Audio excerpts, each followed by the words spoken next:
And then what led you to start playing the oud? Because and we'll get into a little bit more discussion about it when we talk about some of the songs on the record. But when did you start playing that instrument? I started playing the oud when I was, I think, around 10. My father, like I said, they were that side of the family. They were from Hungary, and when they moved to Israel, they were basically refugees from the Holocaust. So they stayed in a temporary housing that they had for the newcomers. And a lot of the people that he been with, they were people from different Arabic countries, people from Iraq or Egypt or Morocco. And I don't know if that's your audience know, but the oud is a very strong representative of the Middle East. And so anyway, my father came back from work one day, and he's like, I want to take you to visit a friend in the neighborhood. And we walked to this guy's apartment, and he was selling an oud. And my father bought me an oud, and completely randomly. So I was studying guitar, but I always had also oud at the house. So I was kind of playing it by ear. And then later on, I took some lessons, of course. But it was always there since I was 10 years old. Now, I don't know that much about the oud, but I was reading there's a couple of different tuning families, an Arabian tuning, and then a Turkish tuning, and then there's Egyptians. Can you tell us a little bit about the tunings? I think you use at least a couple of different ones on this record, right? No, the tuning I use the one tuning. I'm tuning my oud Arabic tuning. Okay. Yes, there's a. I think the Arabic and the Egyptian is the same. Okay, Okay. but the thing about the oud, that the two low strings are a lot of time using as open string, so you can change them. The Turks tune the high four strings basically a step above the Arabic tuning. So, like if this is the Arabic tuning, it will be C, G, D, A. So that will be one step above. A Turkish oud will be okay. The low strings, people tune them differently according to the tune. So if I'm like, let's say I'm doing this, that this is my open string.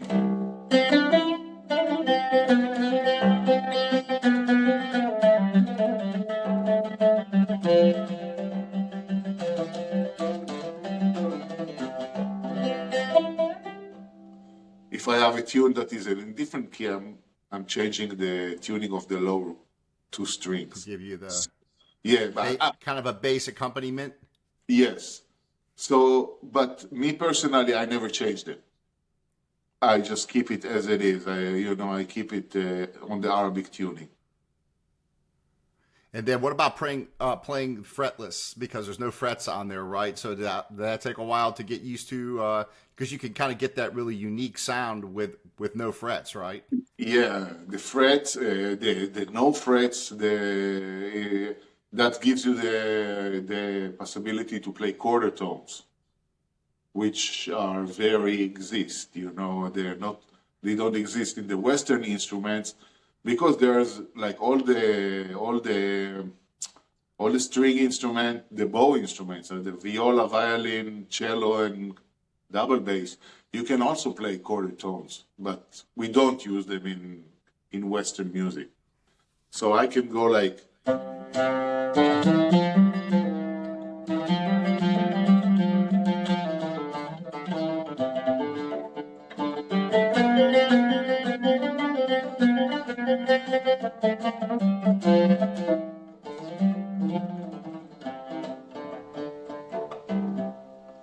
So I'm using the quarter tone because I can do it. Right, right. So that's very unique because you don't hear that on, of course, in jazz. And this is pretty a really neat record because you have kind of some straight ahead type of songs, but then you also have these particular tunes, and we'll get into it and talk about the album here in a minute. And then the first song on the record, I think that has you playing the oud is the Hidden Garden, Hidden Garden, yeah. which is beautiful and it kind of definitely a different feel, a different sound there. Tell us a little bit about that tune. Yeah,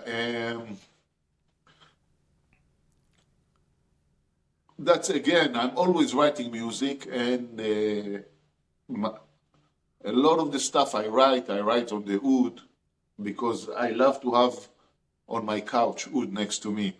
I don't have a guitar next to me on the couch. I only have the oud. The guitar is like it's in the music room. I sit down, I practice. Okay, now I'm going to go down. I practice. I shade it. But for me, the oud is just something. It's like Easy to I pick do up. this, and I can watch TV and just do. There's something soothing about the sound of it. Something relaxing, you know. Yes. So the oud is like very interesting instrument. I'm gonna say a little bit about the oud here, if you don't mind. Sure, sure. The oud is the main instrument in the entire Arab world, including East Africa, including North Africa, up until Greece. So it's all over the Middle Eastern world. Okay, in some countries that don't even speak Arabic. So there's a lot of styles. It's not one style of the oud. The Egyptian style is a huge thing. It's the classical Arabic. Then you got the what we call muashahat. It's the classical Syrian style, which is a completely different.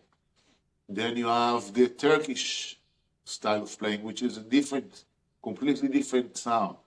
Then you have the North African, and this is also generalizing because North African is not one thing. What they play in Libya is not what they play in Morocco, okay?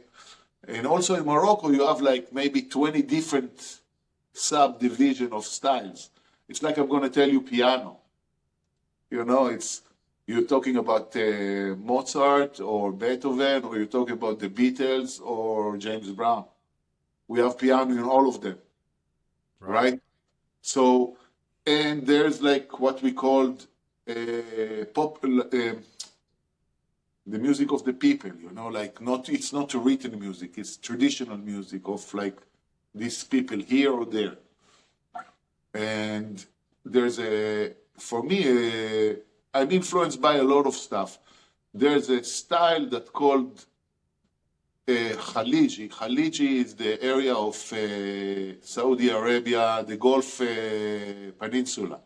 Saudi Arabia, Yemen, Qatar, all this. And that song got a little bit of the influence of that kind of like.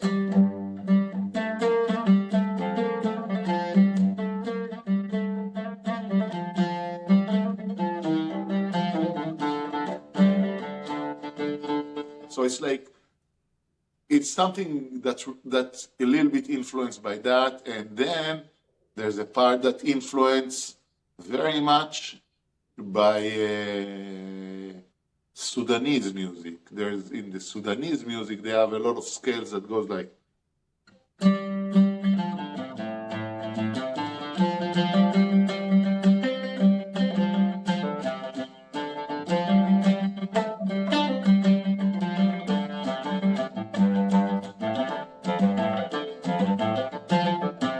This kind of like, I don't know how to More percussive, maybe more of a percussive approach. Definitely, and also the Khaliji is very percussive.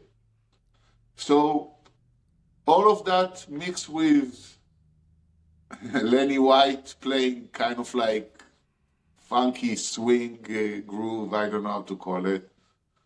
It's funny because I played with a lot of different drummers, and the way he chose to do it is the most unique. You know, I did had a part specifically for him do that. You know, it's like Right. that's part of the process. I like to see his interpretation of it, and he came up with something very unique.